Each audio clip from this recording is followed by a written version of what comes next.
I'm a 68-year-old postmenopausal woman, and I want to share with you 5 things I will not do in order to age optimally. I see so many women give up on themselves and think they're too old and make excuses and put limits on themselves and think that they can't feel good in the skin they're in. And I want to share that you can feel good in the skin you're in. It's not too late to get healthier. It's not too late to change how you age. And I want to share the 5 things that I won't do in order to make that happen. Number 1, I will not stop strength training. Strength training is your metabolic Spanx. You may have heard that. It makes you tight and lean. It can change your body composition more than anything. And it helps to keep you functional. It helps you do all the things you want to do to stay independent and not get frail, which is like the number 1 thing. You see people in their 80s and 90s just become frail, even younger, if you don't do strength training or take care of yourself. So strength training can look different for everybody, but it's not too late to strength train. I've seen women start in their 50s, 60s, and 70s, and even 80s, and they can see improvement and gain strength. We have 3 elderly relatives who are over 90 in our family who are extremely frail and either wheelchair bound or use walkers and very bent over. I don't want to get like that. My goal is to age upright, standing tall, not to lose any height, knock on wood. But it can be done. And with the right tools, anybody can start getting stronger, building muscle. We have to. This is what I preach to everybody, woman and man. We have to build muscle in order to keep us strong and keep us healthy and keep us moving and keep us functional. My goal is to dance at my grandkids' weddings when I'm in my 80s or 90s, whenever that happens. And I want to dance like a crazy lady, not just dance.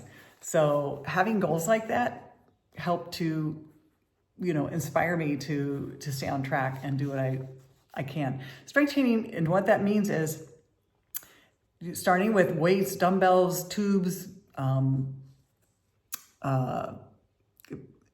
loops, anything that you could give you resistance, and having you do it, like starting with whatever's heavy for you, like starting with dumbbells. If you can do 8 to 10 reps and you can keep going, probably those weights are a little bit too light. But if you can do 8 to 10 reps and get tired after that set, then you're probably at the right weight, and it'll help you progressive overload. You'll get stronger as you continue doing that, and you can slowly increase the weight. So strength training is the key, one of the biggest keys to aging super well. Number 2, what I will not do in postmenopause, and that is I will not drink soda, diet or regular. Regular soda has refined sugar, which is no good for us.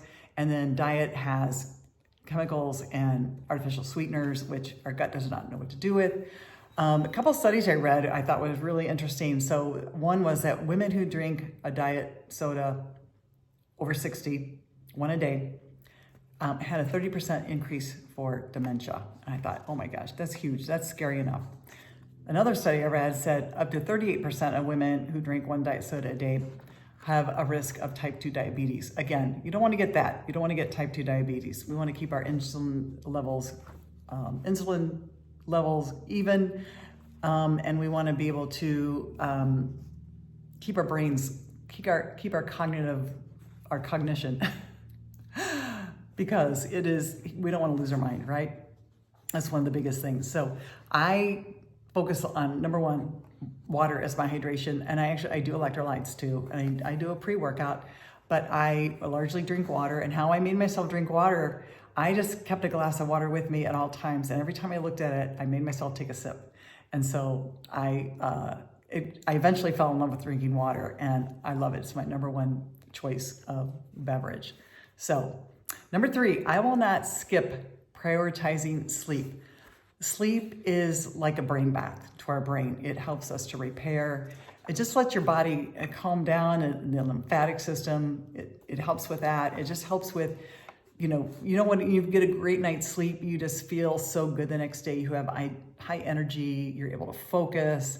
You just feel great. You feel like $1,000,000 and you feel like you can do anything, which is great. Now, when you don't get a good night's sleep, you know how you feel too. You feel you're tired, you're cranky, you're moody. Your hunger increases, and that's a metabolic reaction to low sleep. So that's another reason we want to focus on sleep. You say 7 to 9 hours a night, and we need to find our perfect sweet spot for sleep. I notice I wake up between 6:30 and 7 every morning, so I try to go to bed like between 10:30 and 11. Get off my devices at night, 60 to 90 minutes before I go to bed. And I like to read. I find if I read something with a book or a magazine or something, that really helps me just kind of wind down and get me in a good state. I've done Epsom salts baths at night, and those really help too. You're getting that magnesium. I take magnesium glycinate, which is, most of us are deficient in magnesium. That helps you relax and get you ready for that sleep state. I'm on BHRT, so I take progesterone at night, and that also helps with sleep.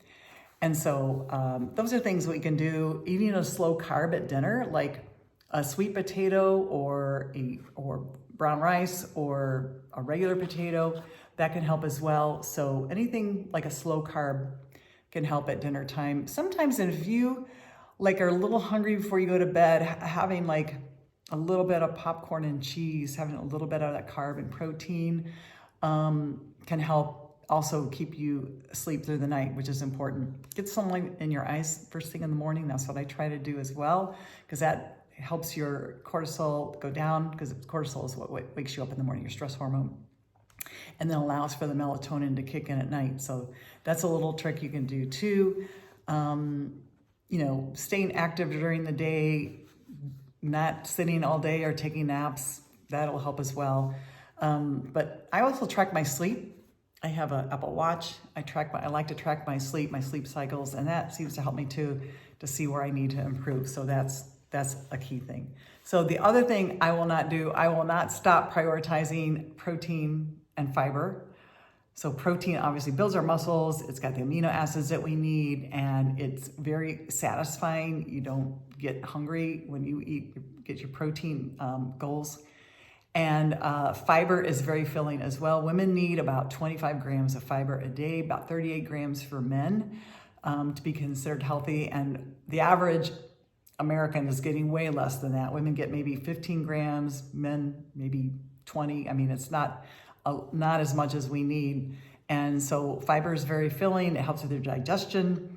And if you eliminate every day, that helps you feel good too. So that's part of it. But protein is a building blocks for your muscles. So focusing on protein is huge. And here's a little trick I do. So when I eat any meal, I focus on my protein first, then my fiber second, which are the veggies, and then any carbs last, like any bread or whatever last. So you can swap that with fiber first, with your salad first, and then have your protein and then have carbs. But I find that really helps set me up for, I'm getting full, I'm gonna eat less of carbs or dessert if there's a dessert offered, which you may or may not turn down. So I just find that, focusing on your protein, and that's what I do for my clients. I do their macros to help them figure out how much protein they need. But I think the average woman at least should shoot for at least 75 grams. It depends how much you're working out. Obviously, if you're a bodybuilder, or in a competition, you're gonna want more protein. If you're not working out, you still want like 75 grams of protein. If you are strength training, a little bit more. So number 5, I will not give up on myself, because I am worthy of happiness. I am worthy of good health and worthy of feeling good in the skin I'm in. And I feel like too much we give up on ourselves. We just quit and say, well, this is it. I'm just gonna let aging happen to me. My motto is, don't let age change you, but change the way you age. You have that power to make choices how you age. I feel like aging is a choice. How we age is a choice. And, choosing to do the things that serve you, that help you along your journey is huge. And not choosing is a choice too. You can just sit and let it happen. So I highly, highly encourage you to make those choices, to do the things to age well, because you are worth it. If this resonated with you, I would love to have you subscribe and follow me for more tips on healthy aging.